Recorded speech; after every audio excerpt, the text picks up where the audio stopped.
pastor tidak gagal. Saya salah satu anak yang ikut misa itu. 3 anak itu, saya sekarang masuk seminari, pastor. Saya tergerak karena pastor berkhotbah. Dan 2 teman saya, sekarang mereka juga menjadi seorang calon bruder di tempat lain. Ada bapak angkat tangan sama bapak. Ternyata bapak itu adalah donatur besar di situ. Pastor, saya bapak yang waktu itu datang membawa tali. Sebenarnya saya datang ke gereja itu, sebelum ke gereja itu saya mau bunuh diri. Tapi saya mau mampir gereja dulu sebentar. Setelah mendengarkan saya pastor berkhotbah, saya tidak jadi bunuh diri. Saya bekerja keras dan saya sekarang berhasil. Pemuda yang ada seorang angkat tangan, bukan pemuda lagi, udah agak tua dikit. Pastor, saya pemuda yang pada waktu itu juga datang ke gereja.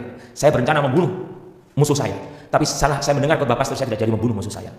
Dan akhirnya ada pastor yang itu yang waktu itu juga datang, angkat tangan. Pastor, saya pastor yang waktu itu memutuskan untuk cerai. Tapi setelah mendengarkan khotbah pastor, kami tidak jadi cerai. Dan apa terjadi saudara-saudari? Tiba-tiba ada seorang bapak angkat tangan, pastor, saya perampok yang merampok pastor. Waktu saya buka tas pastor, isinya kitab suci, salib, dan saya sadar saya merampok orang yang salah dan saya bertobat pastor. Sekarang saya bekerja sebagai koster di gereja ini pastor, dan teman saya meninggal. Demi sengsara Yesus yang pedih, tunjukkanlah belas kasih-Mu pada kami dan seluruh dunia. Allah yang kudus, kudus dan berkuasa, kudus dan kekal, kasihanilah kami dan seluruh dunia. Dalam nama Bapa, Putra dan Roh Kudus. Amin. Yesus, Kau andalanku. Yesus, Kau andalanku. Yesus, Kau andalanku. Engkau andalanku sepanjang hidupku. Dalam nama Bapa dan Putra dan Roh Kudus. Rahmat dan damai sejahtera dari Allah Bapa dan dari Tuhan kita Yesus Kristus bersamamu dan bersama rohmu. Selamat sore, baik. Selamat sore, Ibu, saudara-saudari, Romo, Bruder, Brother, Suster yang terkasih dalam Kristus. Hari ini gereja memperingati 2 orang kudus. Santo Cornelius adalah paus dan martir, dan Santo Ciprianus uskup dan martir. Keduanya tidak hidup sama-sama di satu tempat, tetapi mereka bersahabat dalam usaha untuk memperjuangkan persatuan dalam kehidupan menggereja karena ada lawan yang mengganggu kehidupan menggereja ketika itu, yaitu Novatianus. Dan Paus Cornelius justru berjuang untuk membela kehidupan menggereja dan dibantu oleh temannya Ciprianus. Bapak Ibu saudara-saudari, kedua orang kudus ini menginspirasi kita untuk hidup di era yang penuh dengan tantangan dan kesulitan ini, untuk membangun persaudaraan, persahabatan demi kehidupan bersama, menghadirkan kerajaan Allah dalam kehidupan kita di dunia ini. Shalom, salam sehat, Tuhan mengasihi Anda. Cornelius dan Ciprianus, paus dan uskup, martir-martir yang luar biasa. Berbicara mengenai kemartiran, apa arti kemartiran di zaman milenial ini? Dalam bacaan Injil kita mendengar Yesus berkeliling dari kota ke kota, dari desa ke desa, memberitakan Injil kerajaan Allah. Di zaman milenial ini, di zaman digital ini, di zaman sudah begitu canggih seperti ini, kita semua juga dipanggil seperti Yesus, memberitakan kerajaan Allah, memberitakan kedamaian, memberitakan cinta kasih. Tetapi persoalannya adalah kita juga punya kepentingan, kita juga punya kekurangan, kelemahan. Nah, untuk mengatasi kelemahan kekurangan kita, semangat kemartiran itulah yang menjadi dasar fondasi karya pelayanan. Saudara-saudari, belum lama ini saya juga menerima WA dari umat yang memberikan suatu cerita. Mungkin Anda juga sudah terima, Pastor Cornel, Pastor Win, mungkin saudara-saudara di sini atau Anda yang di rumah juga membacanya. Saya hanya mengulas dan sedikit memberikan refleksi kaitannya dengan kemartiran. Kisahnya itu, saya mendapat cerita seorang romo, seorang pastor yang merasa gagal. Mungkin Anda sudah baca. Nah, ceritanya begini, saya hanya mengulang saja.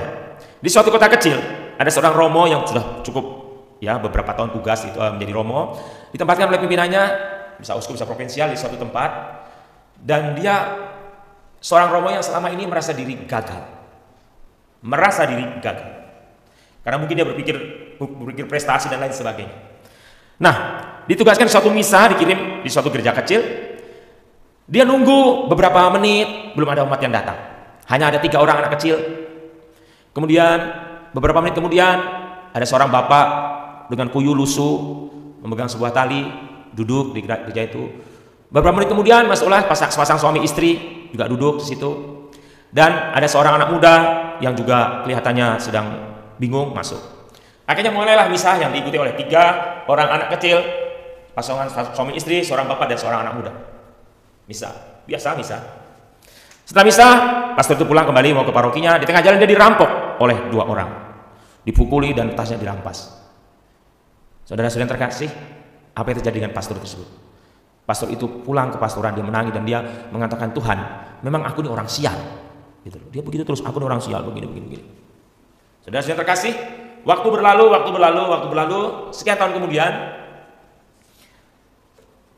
pastor itu masuk ke suatu kota di paroki baru, dan dia berkhotbah. Kelihatannya pastor itu sudah menyadari kelemahan dan kekurangannya, mungkin saya tidak tahu. Kemudian dia berkhotbah mengenai kegagalan tadi. Dia mengatakan, ya, karena manusia selalu saja mengalami kegagalan. Dan apa yang terjadi, saudara-saudara terkasih?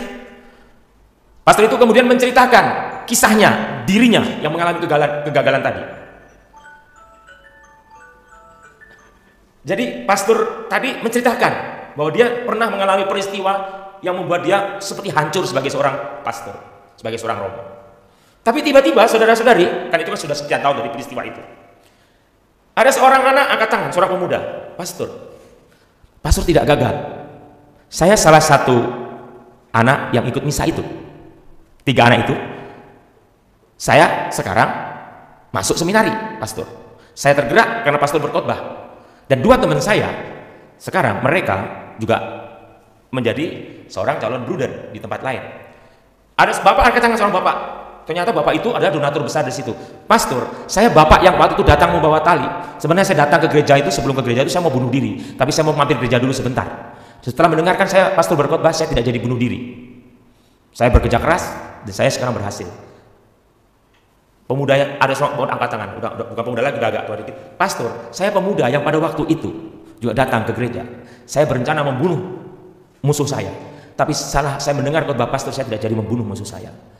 Dan akhirnya, bukan akhirnya, 2 pastor itu mengatakan, ada pastor yang waktu itu juga datang, angkat tangan. Pastor, saya pastor yang waktu itu memutuskan untuk cerai, tapi setelah mendengarkan khotbah pastor, kami tidak jadi cerai.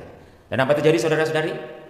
Tiba-tiba ada seorang bapak angkat tangan, pastor, saya perampok yang merampok pastor. Waktu saya buka tas pastor, isinya kitab suci, salib, dan saya sadar saya merampok orang yang salah. Dan saya bertobat, pastor. Sekarang saya bekerja sebagai koster di gereja ini, pastor. Dan teman saya meninggal. Saudara-saudara terkasih, itu mungkin cerita. Tetapi satu hal dari cerita tadi, inspirasi tadi, saya mau mengatakan kepada Anda. Dalam kacamata manusia, mungkin kita merasa gagal. Mungkin saya gagal sebagai imam. Mungkin Anda gagal sebagai seorang umat Katolik dan lain sebagainya. Tetapi proyek Tuhan tidak pernah gagal, saudara-saudari. Karena dibalik dari peristiwa-peristiwa terjadi, tangan Tuhan bekerja. Dan untuk bisa menanggapi seperti itu, bisa menyelami karya Tuhan hanya dengan semangat kemartiran, saudara-saudari. Semangat kemartiran rela berkorban akan bisa memberi arti kehidupan. Ada nilai. Kita bisa tahu, saudara-saudara terkasih, bahwa Tuhan berkarya dalam kehidupan kita. Manusia melihat penampilan, dia tampaknya preman, dan nggak meyakinkan dan sebagainya. Dan kita mudah menyingkirkan orang lain. Istilah Pastor Cornel tadi, menyingkirkan orang lain. Tapi satu hal, saudara-saudari, Tuhan melihat lebih jauh lagi. Saya suka istilah Yesus di kisah penyiksaan itu, ecce homo, lihatlah manusia itu. Saudara-saudari, lihat manusia itu dari matanya licik, matanya jahat, atau matanya penuh dengan penderitaan. Saudara-saudari, dari mata yang terpancar suasana hatinya. Nah, jiwa kemartiran membuat seseorang bisa mengerti Tuhan punya rencana apa. Kalau Cornelius dan Cyprianus berani memperjuangkan ajaran gereja sebenarnya, meskipun harus bertaruh nyawa. Cornelius dibuang, dan mati di pembuangan, dan Cyprianus mati sebagai martir. Mereka adalah pejuang-pejuang iman yang luar biasa, dan banyak sekali para martir. Makanya, saudara-saudari, Anda tidak salah menjadi orang Katolik. Saya tidak salah menjadi pastor Katolik, saudara-saudari. Karena apa? Kita yakin di jalan yang benar. semangat kemartiran. Belum lama lagi, saya nggak mau sebut apa agamanya dan sebagainya. Ada seorang mengupload video berkaitan dengan jalan keselamatan. Jalan keselamatan menurut ajaran itu begini-begini. Dan mungkin kita juga dianggap salah oleh orang itu. Tapi saya beritahu, salah benar, siapa yang tahu. Tetapi satu hal yang saya percaya dan yakini adalah di dalam gereja Katolik ada semangat kemartiran, berkorban, saudara-saudari. Berkorban itu tinggi. Yesus Tuhan kita mati di kayu salib, berkorban untuk menebus dosa kita. Kita pun diundang untuk berkorban. Inilah jiwa kemartiran. Pertanyaannya untuk kita semua, untuk renungan. Apakah kita selalu masih merasa gagal dalam hidup ini? Tidak ada yang gagal dalam hidup ini kalau Anda mengerti arti kemartiran. Artinya apa, Romo? Artinya kita berkorban. Dan memang pahit pengorbanan itu. Sakit, saudara-saudari. Sakit. Tapi berkorban itu manis bila kita lakukan dengan sesungguhnya. Ingat, kalau kita jalan salib selalu ada kalimat, berkorban itu memang pahit bila ditanya mengapa. Tapi manis bila kita lakukan. Dan berkorban itu memang sakit, saudara-saudari. Martiria, panggilan gereja, tugas gereja yang kelima, martiria, berkorban. Dan memberi saksi, seperti Yesus mewartakan kerajaan Allah dengan pengorbanan Anda, dengan pengorbanan kita. Kita mewartakan kerajaan Allah, bukan dengan kata-kata, tapi dengan sikap dan tindakan. Itu yang mengubah orang, saudara-saudari. Mengubah orang. Kita punya cara mengasihi orang dengan cara kita sendiri-sendiri. Kita punya cara menolong orang dengan cara kita sendiri-sendiri. Banyak orang perlu ditolong. Lihat kanan kiri. Mungkin saudara Anda, sahabat Anda, teman Anda, tetangga Anda, teman kerja Anda, orang-orang di lingkungan Anda, di paroki Anda, mungkin pastor paroki Anda, suster, guru agama, atau siapa saja. Banyak orang bisa menjadi subjek untuk Anda tolong. Untuk Anda bersikap memberikan diri Anda berkorban. You can give without loving, but you cannot love without giving. Anda bisa memberi tanpa mencintai, tapi Anda tidak bisa mencintai tanpa memberi. Saudara-saudari, hidup kita ini adalah pemberian. Karena saya, Anda, kita semua mendapat semua gratis dari Tuhan. Cuma-cuma. Apa yang kita bawa kalau kita mati, saudara-saudari? Tidak ada. Kecuali budi baik kita. Dan dosa-dosa Anda. Dua hal itu. Pilih mau bawa budi baik atau dosa Anda. Itu semua bisa dijalani kalau kita punya semangat kemartiran. Berani berkorban. Sekali lagi saudara-saudari, berani berkorban. Bukan untuk kepentingan kita, tapi untuk kemuliaan Tuhan. Dan untuk kebaikan sesama. Berkah dalam. Marilah mewartakan misteri iman kita.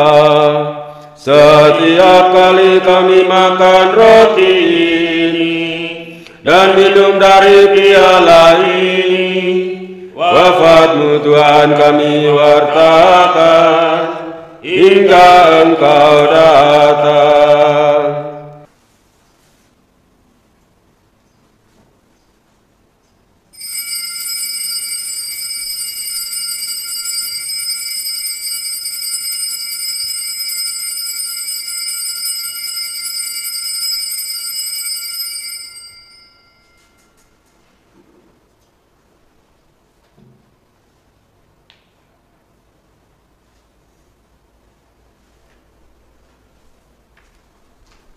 Tuhan bersabda, kalian tetap bertahan dalam segala kesusahan. Kerajaanku tersedia bagi kalian dan kalian akan makan minum bersamaku. Sebelum berkat penutup, saya menyampaikan terima kasih untuk Romo Lulus Widodo, untuk para petugas liturgi, juga untuk Bapak Ibu Saudara-saudari yang bergabung dalam misa pada jam kerahiman pentahtan sakramen Maha Kudus pada sore hari ini. Semoga berkat Tuhan melimpah bagimu, hidup dan juga untuk keluarga kalian. Dan jangan lupa berikan jempol. Dan yang sudah subscribe bertahan di situ. Dan sampai jumpa pada hari Minggu sore bersama dengan Romo Yohanes Lulus Widodo, dan juga untuk kita sekalian Bapak Ibu Saudara-saudari, para penderma, donatur Paroki Yesus Gembala Bayi untuk pembangunan Gua Maria. Prosesnya kami menutup lagi kolam yang dulu mengambil pasirnya itu sedalam 9 meter, lalu kami tutup untuk menjadi tempat Gua Maria, dan tinggal 90 rit lagi trek Tanah Uruk untuk menutup. Dan nanti awal bulan, pertengahan bulan Oktober sudah mulai dibangun. Terima kasih untuk dukunganmu, doamu, dan pengurahanmu. Mari kita mohon berkat Tuhan. Tuhan bersamamu dan bersama rohmu. Semoga Allah yang Maha Kuasa memberkati saudara sekalian, Bapa dan Putera dan Roh Kudus. Amin. Saudara-saudari, pergilah dalam damai sambil memuliakan Tuhan dengan hidupmu. Syukur